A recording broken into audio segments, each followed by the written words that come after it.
Hello, welcome to my channel. ये question IIT JAM का question है जो 2024 में पूछा गया था।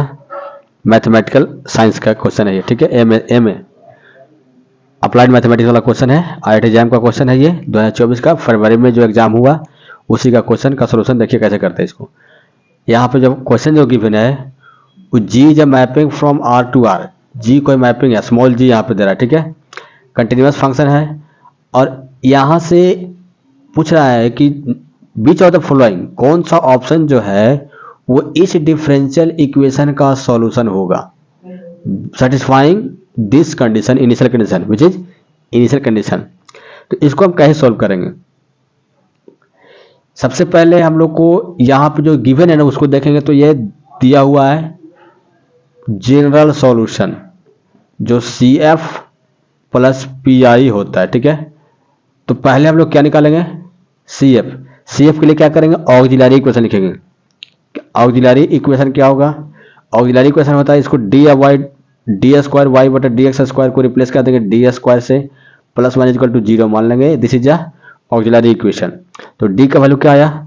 डी का वैल्यू प्लस माइनस आयोटा है। यहाँ से अगर कॉम्प्लेक्स रूट आते हैं तो कॉम्प्लीमेंट्री फंक्शन कैसे होते हैं? Complementary y x is equal to c one cos x plus c two sine x. अब यहां से क्या करते हैं हम लोग? अब पी आई निकालते हैं। पी आई कैसे निकालेंगे हम लोग? तो ये जो फंक्शन है ना, अगर हम लोग फॉर्मूला यूज करते हैं पी आई के लिए होता है डी स्क्वायर प्लस जो भी आता है यहाँ पे एफ डी। एफ डी क्या है? डी स्क्वायर प्लस वन है इंटू जी एक्स। जी एक्स मेरे पास नोन नहीं है, मतलब दिया हुआ चीजें नहीं है, अननोन है, कोई भी फंक्शन आर्बिट्ररी फंक्शन है। तो इस केस में method of variation of parameter use करना चाहिए, ठीक है। तो कौन सा मेथड यूज करेंगे? Method of variation of parameter.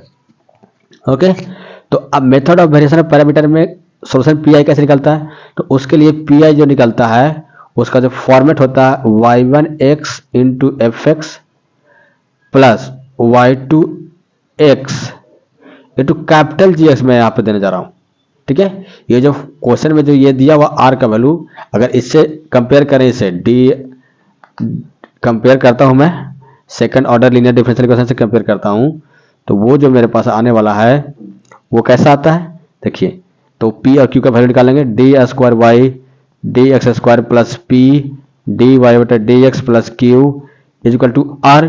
तो इसका वैल्यू नहीं दिया हुआ है जीरो, पी का वैल्यू क्या है? जीरो, क्यू का वैल्यू क्या है? वन है, और आर का वैल्यू क्या है? स्मॉल जी एक्स है। ओके, तो ये निकल गया। अब मेरे पास पी आई निकालने जा रहे हैं, तो वे जो अब निकालेंगे एफ एक्स, ये मेरे पास पी आई का जनरल फॉर्मेट होता है जो method of variation of parameter से निकाला जाता है। तो इसमें से हम एफ एक्स के लिए फार्मूला क्या होता है? तो एफ एक्स के लिए जो फार्मूला होता है वो, अगर हम यहाँ पे एफ एक्स कैसा है? वाई वन का मल्टीपल है, वाई वन का मल्टीपल है, तो इसीलिए इसको क्या करेंगे? माइनस जो तरीका मैं याद कर रहा हूं उसको लिख लीजिएगा, ठीक है। एफ एक्स जो निकालना है, F x is multiple of Y one, तो minus into Y two integration sine दिए। अब यहाँ पे आर बाय रॉन्क्सियन ये एफ एक्स निकलेगा। कैपिटल जी एक्स जो part of the P I है, नॉट ये स्मॉल जी एक्स जो है वो गिवन क्वेश्चन में था, और कैपिटल जी एक्स में पी आई का पार्ट लिया, ठीक है, ये निकला। तो इंटीग्रेशन ये निकलेगा। अगर ये y2 का मल्टीपल होगा तो यहाँ पे क्या लिखाएगा? y1 लिखाएगा x into R by Wronskian. Wronskian क्या होता है? रॉन्क्शन जो होता है किसका निकालते हैं? तो कंप्लीमेंट्री पार्ट ऑफ फंक्शन आता है उसका रॉन्क्शन निकालते हैं। तो y1 y2 y1 dash y2 dash, तो y1 क्या है? cos x है। y2 क्या है?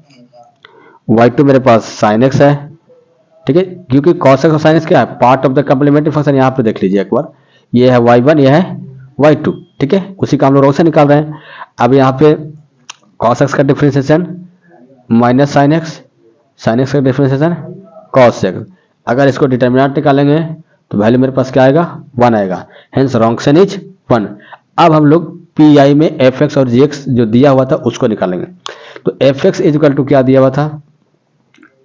y2, y2 का मतलब sin x, y2 मतलब sin x इंटू ये जो गिवन था ना r, वो स्मॉल जी एक्स हो गया, ठीक है, इंटू डी एक्स। बाय रॉन्क्सियन, ठीक है। और ये जो कैपिटल जी एक्स जो निकल रहा है part of the P I है ये, इनटू वाई टू क्या है यहाँ पे, वाई टू क्या है, वाई वन क्या है, वाई वन क्या है cos x, y one cos x है। और आर क्या था जी एक्स है, तो आर हो गया G X into D X by Wronskian. Wronskian का वैल्यू कितना है 1। इसको हम लोग लिख सकते हैं ऐसा -0 टू एक्स, ठीक है, डेफिनेट लिमिट दे देगा। और ये जो है ना वेरिएबल उसको चेंज कर देंगे तो लिख देंगे sine T into ji t into d t. Similarly we can write ये कैपिटल जी एक्स को हम लोग लिख सकते हैं 0 to x cos T G T D t. Okay, अब मेरे पास जो पी आई आया वो मेरे पास कैसा आया देखिए, P I is equal to Y one into F X, means क्या cos x into F X कैसा आया 0 टू एक्स साइन टी, मेरे पास यही ना एफ एक्स आया है, हाँ sine T into sine T into G T D T, ये आया मेरे पास Y one into F x plus Y two क्या आया साइन आया Y two sine x into capital G X, तो कैपिटल जी एक्स क्या होगा 0 to x cos T G T D T. अब यहाँ पे जो कॉस एक्स है और साइन एक्स है ये एक स्केलर क्वांटिटी होगा, क्योंकि यहाँ पे इंटीग्रेशन जो है इंटीग्रेशन के अंदर जो इंटीग्रेंड फंक्शन है वो फंक्शन ऑफ टी है, तो क्या होगा स्केलर होगा। तो इसको हम अंदर कर सकते हैं -0 to x cos x into sine t G T D t plus 0 to x sine x into cos T G T D T.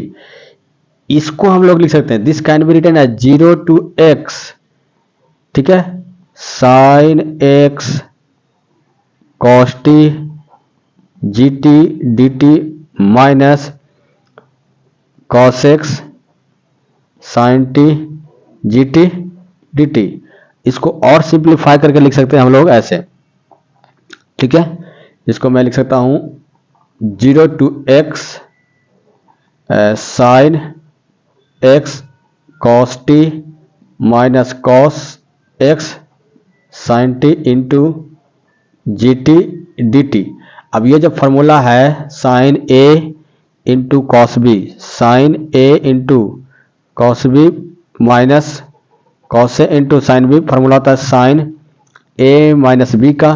तो ये जो हो गया 0 to x sine x minus t into G T D T, ये मेरे पास P I निकला।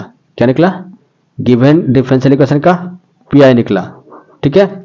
अब जो सोल्यूशन होने वाला है हेंस कंप्लीट सोल्यूशन, ठीक है, जो जनरल सोल्यूशन में आएगा y x equal to we can write c one cos x plus c two sine x plus 0 to x sine x minus t into ji t into d T. ये मेरे पास solution आ गया given differential equation का, ये मेरे पास solution given differential equation का, ये मेरे पास solution आ गया।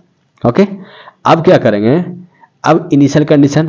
तो इनिशियल कंडीशन में क्वेश्चन में क्या गिवन था एक बार देख लेते हैं फिर से। इनिशियल कंडीशन दिया था y 0 equal to 0 and y dash 0 equal to 1, ये मेरे पास कंडीशन दिया था। कंडीशन क्या है y 0 equal to 0 and y dash 0 equal to 1, ठीक है।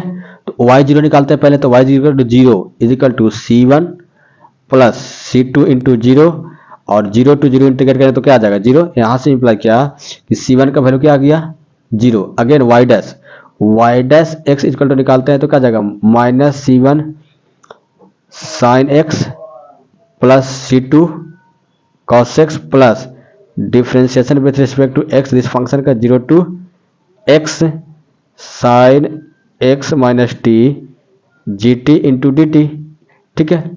इसका जो डिफ्रेंशिएशन अब y 0 पुट किया तो y dash 0 equal to minus c1 into 0 plus c2 plus differentiation with respect to x करेंगे तो 0 टू 0 पहले इसका लिमिट निकाल लेते हैं, क्योंकि यहाँ पे अगर फंक्शन इंटीग्रेबल और डिफ्रेंशिएबल है तो आप डिफ्रेंशिएशन ऐसा करके इंटीग्रेशन निकालें ऐसे is equal to differentiation of d upon d x into F x is equal to differentiation under integration, ये होता है। ठीक है, तो ये हो जाएगा 0 to 0 sign x minus t into G T D T, तो इसका वैल्यू क्या हो जाएगा 0 हो जाएगा, इसका वैल्यू क्या हो जाएगा 0।